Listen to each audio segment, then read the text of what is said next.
2 minutes now remaining in the third. Puck ended up rolling off the stick of a marksman. Nenadal is going to set up a clapper, and he scores! Oh my goodness! Josh Nenadal with the rocket. Roanoke able to create a turnover on a block shot. Nenadal all alone. His shot, he scores! Josh Nenadal lights the layup. Roanoke leads 1-0 here at 10:16. Kept by McDade and Marcinkiewicz. He'll wrap it to the far post. Jammed in, scored! And it's Josh Nenadal that gives Roanoke the 3-1 lead. Right wing side, Roach. That shot, he ends up centering it. Nenadal jams it in and scores. And Nenadal absolutely destroys a man behind the Huntsville net. I think it was Colthorpe that he sent spiraling. Loose puck, Marcinkiewicz has Nenadal back across the way. Centered, Nenadal, he scores! The alternate captain jams it by Wilson. And now we're gonna get a scrap. It's Josh Nenadal taking on Cole McKechnie. Nenadal quickly takes him down, and he's smothering him down on the ice. Oh my goodness! Josh Nenadal's first fight in 2 seasons. And Cole McKechnie was not avoiding that. Nenadal will clean up those hands and get this crowd on its feet. Inzer holds it in along the right wing wall. Josh Nenadal punishes Inzer with a huge hit. Osick, he gets absolutely smeared by Josh Nenadal.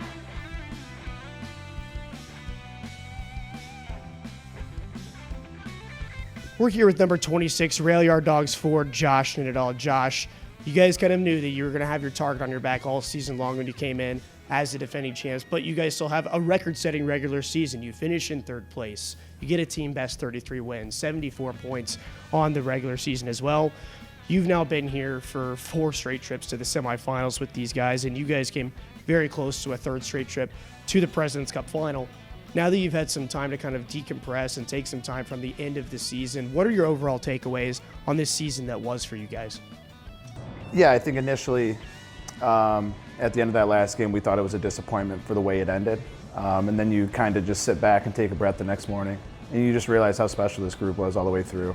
All the late period comebacks we had, the perseverance, to even come out of that first round against a really tough Quad City team. I mean, that's just not easy to do. I mean, our season was on the line with 5 minutes left in the season, basically. And we came back to eventually win that series. It's a very special group. The wins are awesome, the points are awesome, but I think it's more about the bonds you created along the way.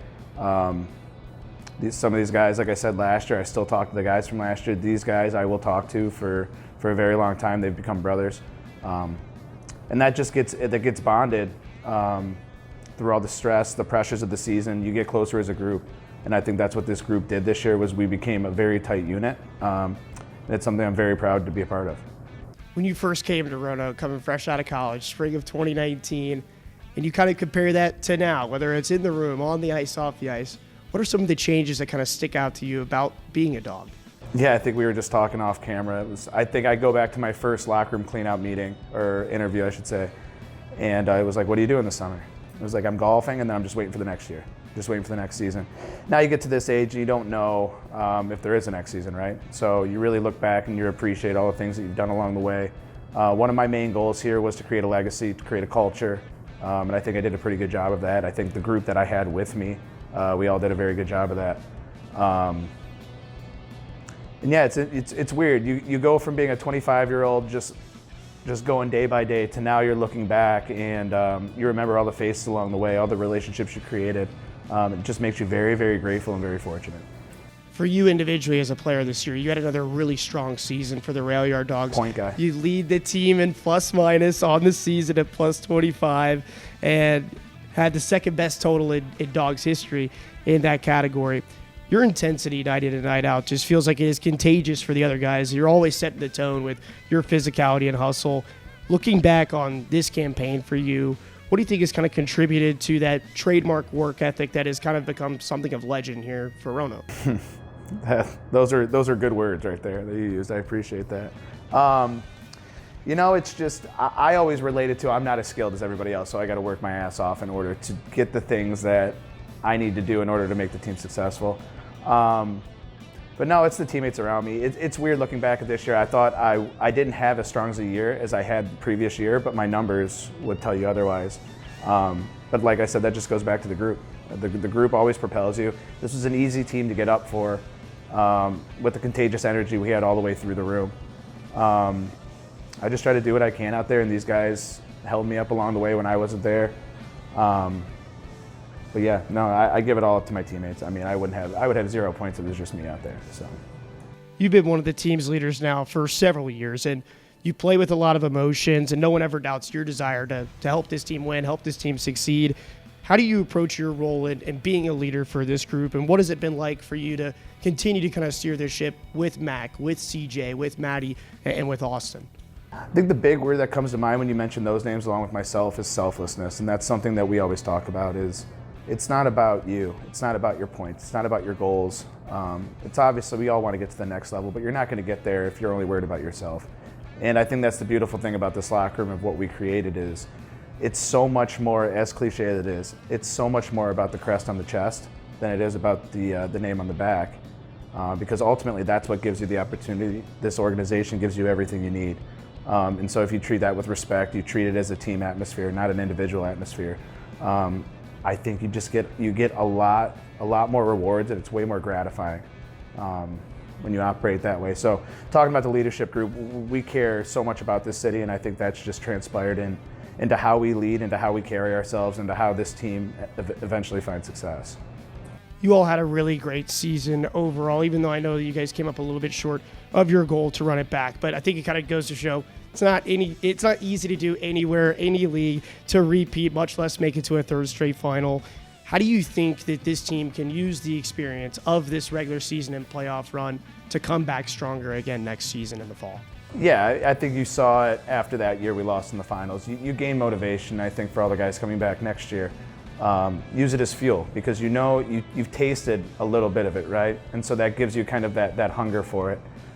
So using it as motivation for that next year, not being one of the last 4 teams playing, but being one of the last 2 teams playing. And that's kind of something we said a couple of years ago. We want to be the last game of the season. That's ideal. Obviously, winning the last game of the season is most ideal, but getting to that last 2 teams gives you a chance. And I think that's a taste that a lot of the guys in this room the last 3 years have had. And it just propels you to want more every single day. And I think that's why we've been so successful the last couple of years, is that we get that taste and we keep driving after it. You spent most of the last 5 years now here in the Star City.